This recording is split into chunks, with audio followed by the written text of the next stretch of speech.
ഞങ്ങളെ നീ ഞങ്ങൾക്ക് ഞങ്ങളുടെ വിശ്വാസം വർദ്ധിക്കാൻ വേണ്ടിയിട്ട് നീ ഞങ്ങൾക്ക് വേണ്ടി പ്രാർത്ഥിക്കണം. കർത്താവേ, ഞങ്ങളുടെ വിശ്വാസം വർദ്ധിപ്പിക്കണമേ എന്ന് പറഞ്ഞ് പ്രാർത്ഥിച്ചു. ലൂക്കായുടെ സുവിശേഷം 17:5 ലൂക്കായുടെ സുവിശേഷം 17:5 കർത്താവേ, ഞങ്ങളുടെ വിശ്വാസം വർദ്ധിപ്പിക്കണമേ.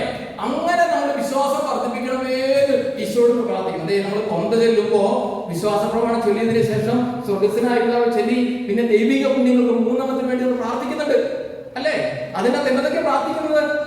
വിശ്വാസം, ശരണം, സ്നേഹം.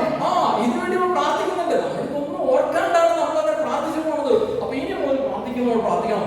എനിക്ക് വിശ്വാസമില്ല, എനിക്ക് വിശ്വാസം തരണേ എന്ന് പറഞ്ഞാൽ അങ്ങനെ. അപ്പം ഈ വിശ്വാസത്തിന്റെ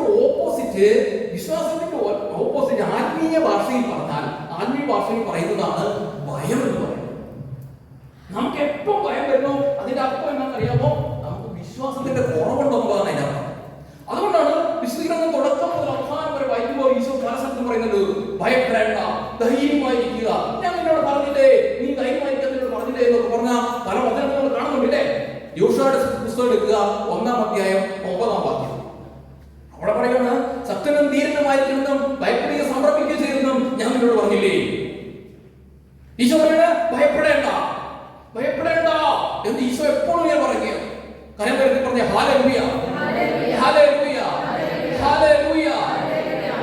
അതുകൊണ്ട് ഇന്ന് ഏത് വചനമാണ് ആദ്യം പറയേണ്ടത് ഈശോയോട് ചോദിച്ചപ്പോ ഈശോ ഇങ്ങനെ പറയും. കുറെ വചനങ്ങൾ ഇങ്ങനെ ഇടയ്ക്കിടയ്ക്ക് വരുന്നു. ആദ്യം പറയണം. ഈശോ പറയാണ്, നീ യാക്കോബിന്റെ ലേഖനം 1-ാം അധ്യായം 8-ാം വാക്യം പറയണം. അതെല്ലാവർക്കും അറിയാവുന്ന വചനമാണ്. നിങ്ങൾ പറഞ്ഞേ, യാക്കോബ് 4:8. ഏതാ? യാക്കോബ് 4:8. ദൈവത്തോട് ചേർന്ന് നിൽക്കുവിൻ, അവിടെ നിങ്ങളോട് ചേർന്ന് നിൽക്കും. അവിടെ തീർന്നോ? ഇത് 2-ാമത്തെ ഭാഗം കൂടി വരണം. എങ്ങനെയാ? പാപികളെ നിങ്ങളുടെ കരങ്ങൾ ശുചിയാക്കുവിൻ, സംയുക്ത മനസ്കരെ നിങ്ങളുടെ ഹൃദയം വിശുദ്ധീകരിക്കുവിൻ. കർമ്മത്തിൽ പറഞ്ഞ ഹല്ലേലൂയ, ഹല്ലേലൂയ. അപ്പോ ഈശോ നമ്മളോട് എന്തുകൊണ്ടാണ് ഇങ്ങനെ ഈ വചനത്തെ കുറിച്ച് ഇങ്ങനെ പറയണത്?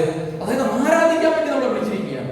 നമുക്ക് വിശ്വാസം ഉണ്ടാവണമെന്ന് ഈശോ പറയുന്നുണ്ട്. ശിഷ്യന്മാരോട് കൂടെ, അപ്പസ്തോലന്മാരോട് കൂടെ നമ്മളും അതിനു വേണ്ടിയിട്ട് പ്രാർത്ഥിക്കുകയാണ്. കർമ്മത്തിൽ പറഞ്ഞ ഹല്ലേലൂയ. വിശ്വാസം ഉണ്ടാകാൻ വേണ്ടിയിട്ടാണ്. വിശ്വാസം ഉണ്ടാകാൻ വേണ്ടി 3 ഹല്ലേലൂയ നമ്മൾ പറഞ്ഞേ. ഹല്ലേലൂയ,